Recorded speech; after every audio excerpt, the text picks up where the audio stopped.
လူမြင်ကွင်းကနေပြောင်းနေတဲ့ဖိုလာပြီးအဆိုတော်ထွန်းထွန်းရဲ့မင်္ဂလာပွဲကိုတက်လာပရိသတ်ကြီးအားလုံးမင်္ဂလာပါရှင်ဒီကနေ့တက်ဆက်ပြမယ့်သတင်းကတော့လူတွေရဲ့မြင်ကွင်းကနေပြောက်ကွယ်နေတဲ့ဖိုလာပြီးကတော့အဆိုတော်ထွန်းထွန်းရဲ့မင်္ဂလာပွဲကိုတက်ရောက်လာခြင်းဖြစ်ပါတယ်လူမြင်ကွင်းကနေပြောက်ကွယ်နေတဲ့စစ်အာဏာရှင်ဟောင်းတန်းရွှေရဲ့မြီးဖြစ်သူဖိုလာပြီးဟာနေရွှေတွေ့အောင်လို့လည်းခေါ်ပြီးတော့ဒီနေ့ Novotel ရန်ကုန် Max Hotel မှာကျင်းပခဲ့တဲ့အဆိုတော်တရုတ်ဆောင်ထွန်းထွန်းရဲ့မင်္ဂလာအခမ်းပွဲကိုတက်ရောက်လာခဲ့တာတွေ့ရပါတယ်။ဖိုလာပြည်ကအနုပညာအတိုင်းဝိုင်းနဲ့ရင်းနှီးကျွမ်းဝင်သူဖြစ်တယ်လို့အရင်ကထင်ရှားကြော်ကြားတဲ့အနုပညာရှင်တချို့နဲ့လည်းပဲလှုပ်ရှားသွားလာနေပုံတွေကိုဆိုရှယ်မီဒီယာပေါ်မကြာခဏတင်လေးရှိရာကနေ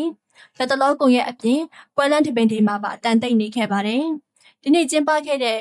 တရုတ်ဆောင်ထွန်းထွန်းရဲ့မင်္ဂလာပွဲကိုအနုပညာရှင်တွေတော်တော်များများတက်ရောက်လာခဲ့တာကိုတွေ့ရပြီးတော့မီဒီယာသမားတွေကိုသတင်းတက်ပုံရိုက်ကူးခွင့်ကိုလည်းပဲအကန့်အသတ်ပြုလုပ်ထားတယ်လို့သိရပါတယ်။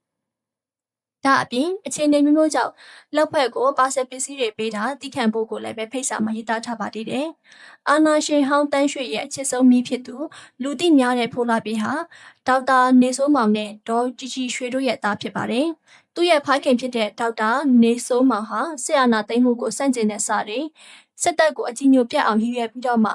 လူမှုကွန်ရက်မှာရေးသားလှုပ်ဆော်ခဲ့တဲ့ဆိုတဲ့ဆွဆွဲချက်တွေနဲ့အတူတူ2025အောက်တိုဘာလကဖမ်းဆီးခံခဲ့ရပါတယ်။အဲ့ဒီနောက်မှာတော့ပုံမှန်905ကအပါအဝင်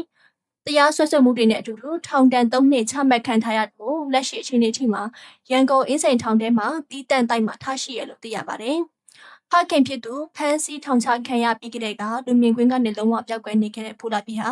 အခုလိုအနုပညာရှင်တဦးရဲ့မင်္ဂလာပွဲမှာပြန်လည်ထွက်ပေါ်လာတာကြောင့်ပွဲတက်လာသူတွေနဲ့လူလူကြားထဲမှာအတော်လေးစိတ်ဝင်စားစရာဖြစ်နေခဲ့ပါတယ်။ပရိသတ်ကြီးတို့အနေနဲ့ရောလက်ရှိဖြစ်ပေါ်နေသောလူမြင်ကွင်းကနေပြောက်ကွယ်သွားတဲ့ဖိုလာပီနဲ့ပတ်သက်ပြီးတော့မှမိတို့မင်းများရှင်ဒီကိုလည်းပဲကွန်မန့်မှာရေးခဲ့ပြီးလို့ရပါတယ်။